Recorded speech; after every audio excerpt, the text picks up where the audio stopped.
Selamat pagi teman-teman, bertemu kembali dengan saya di channel Surya Ubul. Dalam video saya kali ini saya akan mereview mengenai kolam saya ini teman-teman, yang sudah berjalan 1 tahun. Dimana kolam ini banyak sekali, ketika pertama kali pembuatannya banyak sekali kekurangan teman-teman, dan tidak standar. Bagi teman-teman yang memiliki pengalaman yang sama atau menghadapi masalah yang sama dengan saya akan berbagi tips teman-teman, bagaimana kita memanfaatkan kolam yang sudah ada. Tidak harus dirombak teman-teman, tapi kita coba minimalisir. Nah, selama 1 tahun ini kolam ini tetap airnya bagus, bisa maksimal bening teman-teman, dan ikan-ikan, yang penting ikan-ikan di kolam ini itu tetap sehat dan jarang sakit.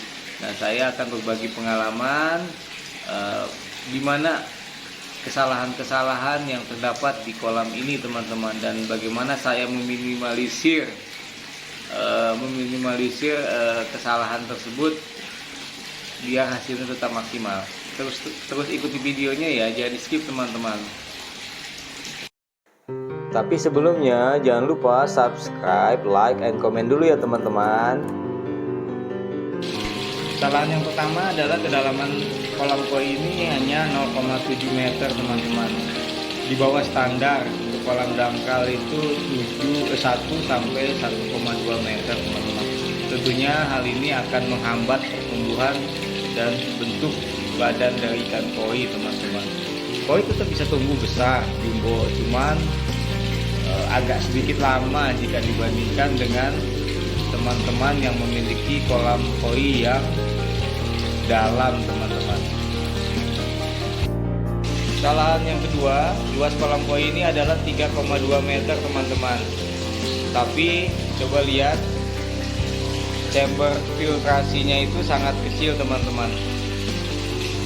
Yang ideal adalah luas chamber filtrasi itu adalah 30% dari luas kolam koi.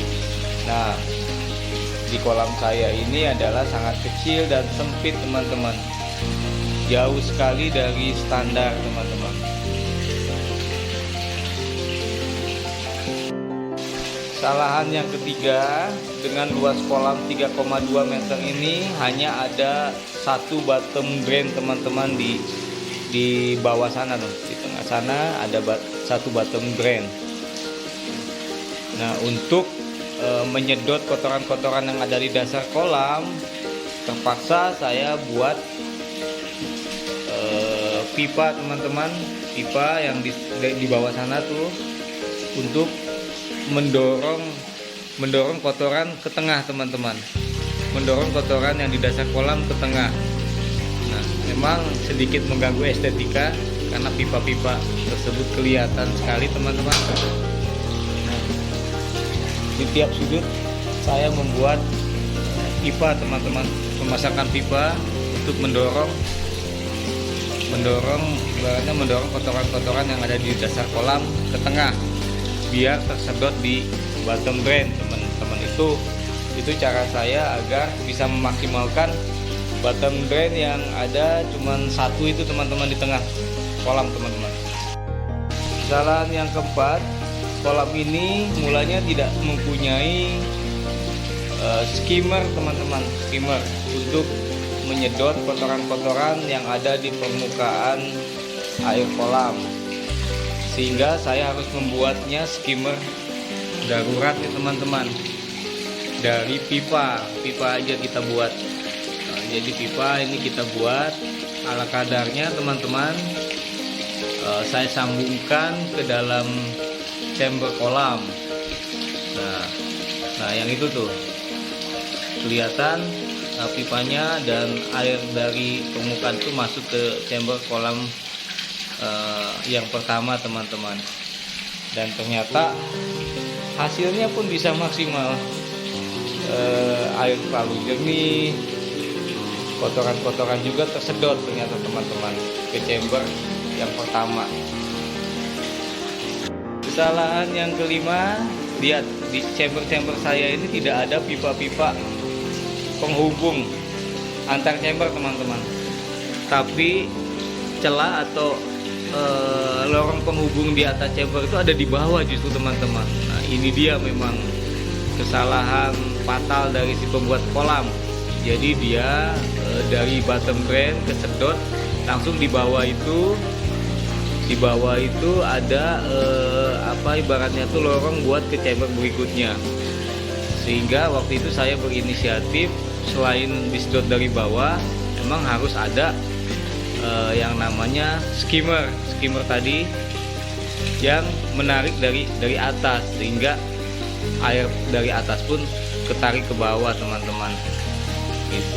Kuncinya memang di sistem filtrasi memang harus bagus dan excellent, dan perawatan chamber dan juga harus baik teman-teman. Di chamber filtrasi saya ini, di chamber pertama saya penuhin benar-benar jaring nelayan teman-teman, sampai sepadat-padatnya, sangat penuh, sampai sesek. Di kedua pun sama, jaring nelayan saya penuhin teman-teman, penuh sekali. Di yang ketiga ini adalah biobol, bioring, juga karang jahe, karang oyster, saya penuhin teman-teman. Termasuk di chamber keempat itu adalah buat pompa, saya kasih lagi karang oyster teman-teman. Gitu. Sehingga dengan chamber yang jauh di bawah standar, di bawah 30% ini, itu hasilnya masih bisa maksimal dan baik. Dan yang terpenting memang tiap 3 hari sekali saya kasih probiotik teman-teman, karena bagaimanapun juga dengan kerja sistem chamber yang kecil seperti ini, itu pasti berat kalau pakan kita terus. Tapi seiring dengan waktu saya selalu kasih tiap 3 hari probiotik, kasih clay premium.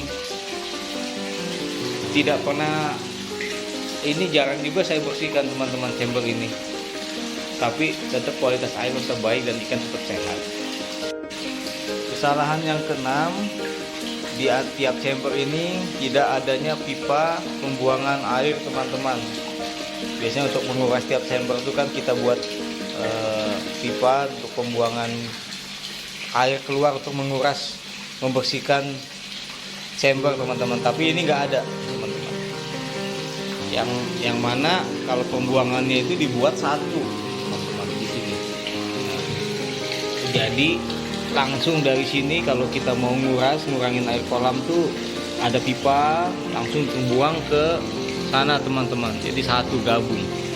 Jadi kotoran dari chamber 1 ini bisa aja ngelewatin chamber 2, chamber 3, chamber 4 langsung kebuang. Jadi satu saluran teman-teman, dan itu sebenarnya fatal. Harusnya masing-masing tiap chamber ini ada pipa pembuangan sendiri teman-teman. Jadi kita bersihkan chamber 1, chamber 2, chamber 3, chamber 4 itu masing-masing. Kesalahan yang ketujuh adalah itu pipa overflow-nya dibuat ya ala kadarnya juga teman-teman, tapi cukup bermanfaat juga. Jadi begitu hujan turun di mana air meninggi, itu udah otomatis masuk ke sini teman-teman. Tapi saya pernah punya pengalaman, satu ikan karasu masuk ke sini dan mati teman-teman. Gitu. Tapi sekarang sudah tidak pernah terjadi lagi dan cukup efektif teman-teman.